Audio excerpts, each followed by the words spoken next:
Bonjour Père Antoine Géron, Bonjour. vous êtes le curé modérateur de Rueil-Malmaison et on est en plein au milieu de la semaine de la joie actuellement. Quelles sont vos premières impressions?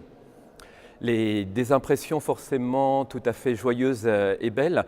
Depuis le week-end dernier, notre grande semaine a commencé et nous avons eu une multitude, un festival d'activités variées pour tous les âges. On a eu énormément de prières, de temps de prière, des très belles veillées avec du témoignage, du recueillement, de la louange. Ici même, hier soir, nous avions une magnifique veillée de louanges là, avec une église remplie de jeunes. Voilà, mais il y a aussi des temps d'échange, des rencontres avec nos concitoyens sur les marchés, une multitude de rencontres. Et ça, c'est une chose dont les paroissiens me témoignent, ce goût et cette joie de la rencontre qu'ils ont vécu vraiment, mais tout au long de la semaine.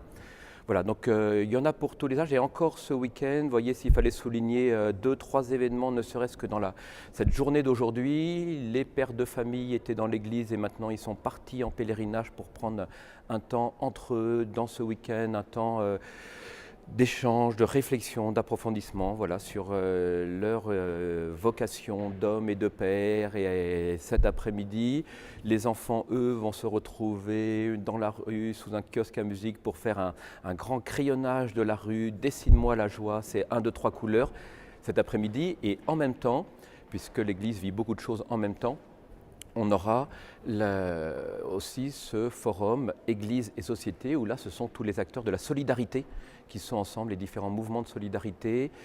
Je ne pourrais peut-être pas tous les nommer, mais le CCFD, les équipes Saint-Vincent, le Secours catholique, tous ceux qui sont dans notre société actifs pour la solidarité et la construction du bien commun. Voilà, donc vraiment de très très beaux événements tout au long de cette semaine.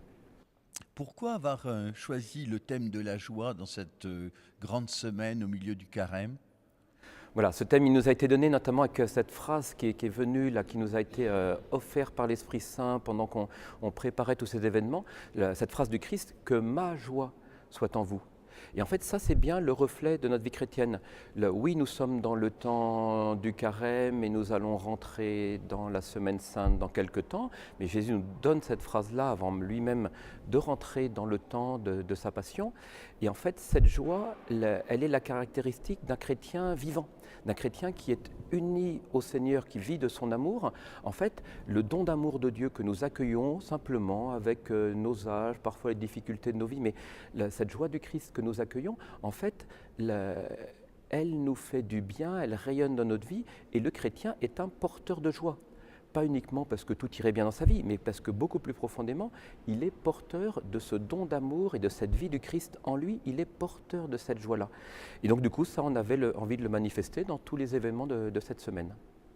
D'accord. Et est-ce que vous avez un message à nous transmettre? La semaine de la joie se termine demain. Est-ce que vous avez un message à nous transmettre?